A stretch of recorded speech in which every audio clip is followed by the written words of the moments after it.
Donna Waller. I'm here with Dr. Kerry Assil, world-renowned eye surgeon, cataract specialist. Tons has changed in the world of cataract surgery. We don't see people in bed with their heads held still and big, thick glasses. 20 years ago, you wouldn't have thought that someone who wore thick glasses would suddenly have perfect vision. It's all different.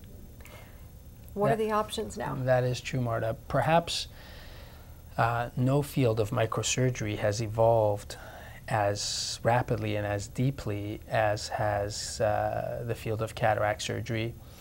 If we go back over the millennia, believe it or not, the treatment of cataracts goes back many hundreds of years, if not thousands of years, with a technique that used to be called couching. And what they would do is they would wait for the cataracts, since they had no other choice, to become pearl white in the eye. In fact, in the old world, cataracts are referred to as pearl water, because you would look into somebody's eyes and you would see a little white in their pupils instead of black, like a lot of the scenes we see from movies of the wise old Chinese man with the long beard and the white pupils. That's because he's gone blind from cataracts. Cataracts have historically been the #1 cause of blindness worldwide. Historically, non-treatable blindness, now treatable blindness. And what they would do with couching is they would wait for the cataract to get so ripe that they would then poke on the sides of the eye with the finger firmly, and it would actually shear off the cataract. Yeah, it would actually shear off the cataract, and it would float back into the back of the eye. Now there was a clear window. At least now everything wasn't a curtain over the eye. Of course, there was no longer a lens in the pathway to focus anything, so things were quite blurry. And then somebody invented what's referred to as magnifying glasses. A scholar, Eastern scholar by the name of Ibn al-Khazan, over 1,000 years ago. And so then you could put on Coke bottle glasses after that and be able to see. Now we fast forward to the modern era, where we've now developed such techniques that through just a 2 to 3 millimeter incision after giving eye drops so you don't feel anything, we're able to remove the cataract and put a lens back into the eye that folds on itself like a newspaper, unfolds inside the eye, and that's how it gets through that tiny opening. That enables people to see clearly and in a painless fashion. They can go about their normal business the very next day. That really is like a miracle, especially for someone who has been extremely myopic, can't see anything without high prescription glasses, and they suddenly are seeing, and it changes the way they see, doesn't it? Yes, it does. If you think of the eye being like a camera, the cataract is the zoom lens in the camera inside the eye. And over the course of time, when we hit our 40s, that zoom lens tends to stiffen up, and that's why people need bifocals at that stage, or go into reading glasses for the first time. And as that keeps stiffening, eventually it also starts to change color and gets impurities in it. It becomes like a gemstone that has impurities. If it has lots of impurities, then you can't really see through the clarity of it. And same concept with the cataract. As it develops impurities, because its proteins become denatured, it loses its clarity, and instead of focusing the light, it scatters the light.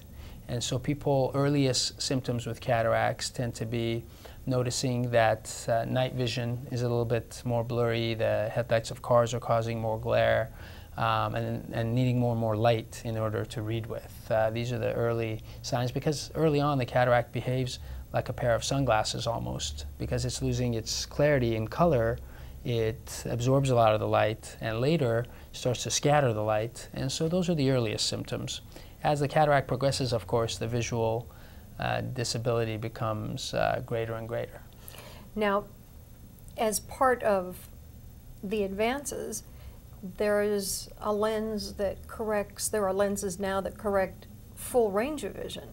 I mean, talk a little bit about that. Yes, absolutely. It used to be we would take out cataracts many years ago and have patients wear Coke bottle glasses to take the place of the lens that we removed. Then subsequently, technology was developed actually based on World War II experience, believe it or not. So going back now to 60 years or more, 70 years, but a little over 60 years, where they discovered that certain polymers could sit inside the eye without causing inflammation. And as a consequence of that, lenses were developed to be implanted inside the eye, going back 60 years now, to take the place of the cataract. And more recently, we've developed the ability to create these lenses to be multifocal, so that after the surgery, the patient can see everything up close. They're not bifocal, where you have to look down to see up close. And anywhere you look, you can see up close, and anywhere you look, you can see far away without glasses.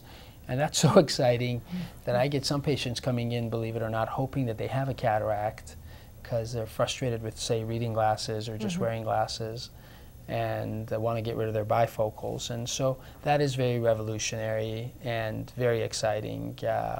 And that's technology that we've been providing to our patients routinely now for quite some time. Now, the story of how it was discovered that the polymer could be in the eye back in World War II is an interesting story in and of itself, is it not? Fascinating one.